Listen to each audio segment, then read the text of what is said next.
姐姐、妹妹、姨姨、姥姥，大家好，我是山海。今天我想聊聊女人成熟的标志——课题分离。你有没有发现，很多时候，你的焦虑和痛苦根本就不是你的问题？或者，你是不是总觉得生活充满了无力感，像一个浮萍被推着走？明明已经很努力了，却还是有人不满意。明明想照顾好所有人的情绪，到头来却累得精疲力尽。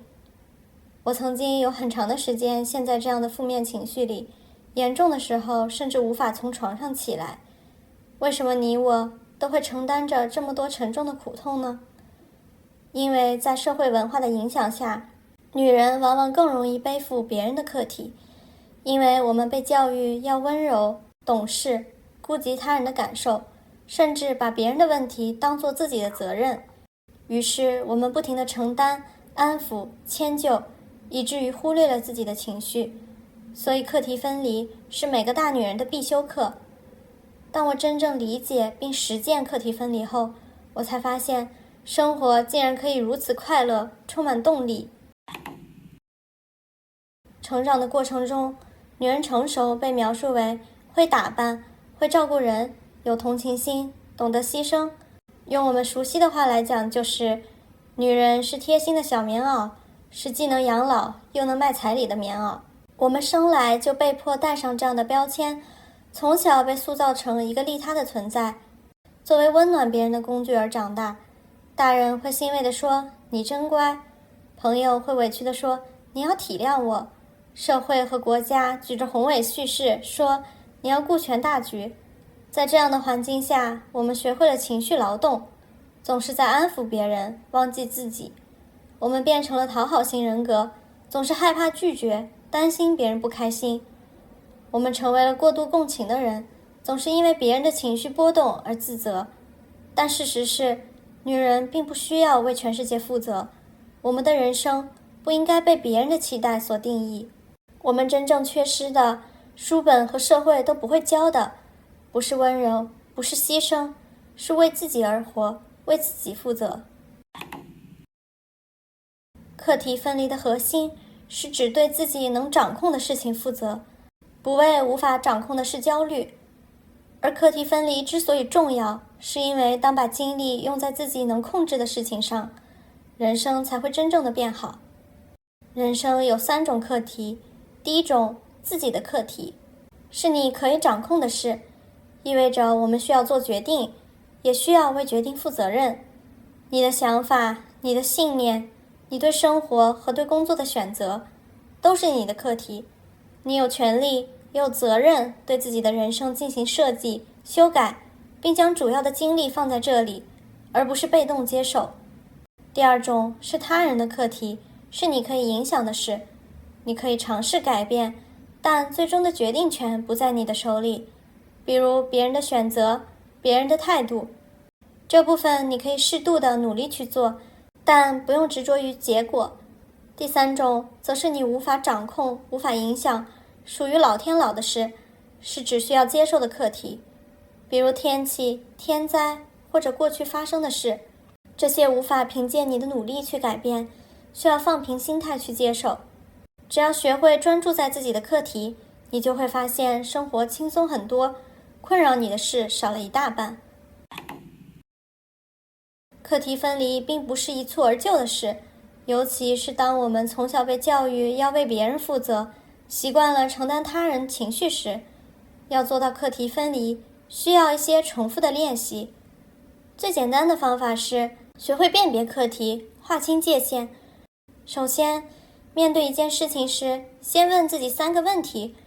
这是我的课题还是他人的课题？也就是这件事的后果最终由谁承担？我能控制它吗？如果答案是不能，那就不值得你过度操心。我是否在为别人承担情绪？如果你比当事人还焦虑，那可能是越界了。举个例子，3争3反中的争财产，当我们需要争取财产，却觉得焦虑的时候，先问自己，需要金钱是我的课题还是他人的课题？毫无疑问，这是我们的课题，只有我们自己才能为自己的经济状况负责。那我们可以控制暴金币的结果吗？不一定能，但是这件事属于可以影响的事，意味着我们需要采取行动，努力去做，去争财产，去争继承权，而不是还没做就自我设限。那我们是否在为别人承担情绪？很多人选择不去争财产，原因往往是承担母父的课题，为他们的情绪负责。有些人觉得母父曾经提供过一点点微不足道的关爱，害怕自己争取金钱会让母父伤心，或者担心母父会拒绝，害怕面对冲突，也不想正视母父不爱我们的现实，又或者觉得索要财产不体面。无论是什么原因，实际上如果你沉浸在考虑这些问题，担心、害怕、焦虑，就过多承担了假想中的母父的情绪，增加不必背负的压力。所以与其浪费精力思考他们的情绪，不如直接采取行动。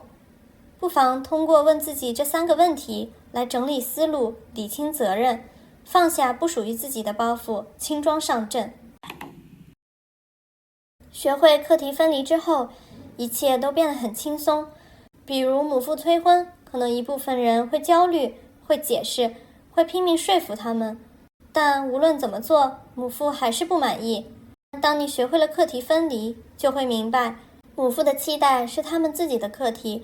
而选择不要结婚则是你的课题。他们需要学会处理自己的情绪，而你的任务只是坚定自己的选择，为自己的行为负责。或者婚驴抱怨家庭的不幸，自由人在哭丧喊弱，我们需要明白，这是他人的课题。如果你愿意，可以安慰甚至支教，但他是否能觉醒，不是你能控制的。他的崩溃是他的选择，而你能做的就是表达自己的观点，而不是为他的情绪负责，觉得无力和没有希望。又或者现在网络上各种虐女弱女的消息被刻意的大肆传播，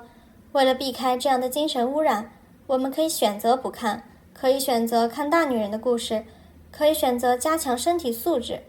做自己能做到的事，不过多共情他人的苦难。11BT 和3正3反之所以能迅速传播，是因为大家都意识到，这些才是女人真正的共同课题。它们不是空洞的口号，不是用来做表面功夫的自我安慰，而是切实能帮助女人摆脱困境，重塑人生的答案。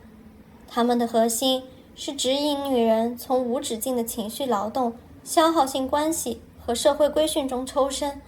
把注意力从男权互搏的战场上撤回到自己的世界，夺回主动权，专注于如何让自己变得更强、更自由、更富有，而不是陷在左右派男人的争斗中，被动地成为他们权力游戏里的筹码。女人不该再被拉入这些毫无意义的消耗战，而应该把全部时间和精力投入到自己能掌控的世界上，真正属于女人自己的课题。女人的课题是人格独立，是财产继承，是争取权利，是单女互助，是反对男性关系，是剥离负担，是挣脱男权构建的生活方式，让自己变得强大，为自己争取一切可能的自由。当我们把时间放在这些真正重要的事上，放在推动女人整体向前的共同课题上，而不是陷入男权制造的情绪战场时，女人的人生就会变得轻盈，充满了真正的可能性。挣脱无用的消耗，专注在女人自己的世界，这样的生活真的太爽了。我是山海，如果你喜欢我的视频，请不要忘记评论订阅，谢谢你的支持。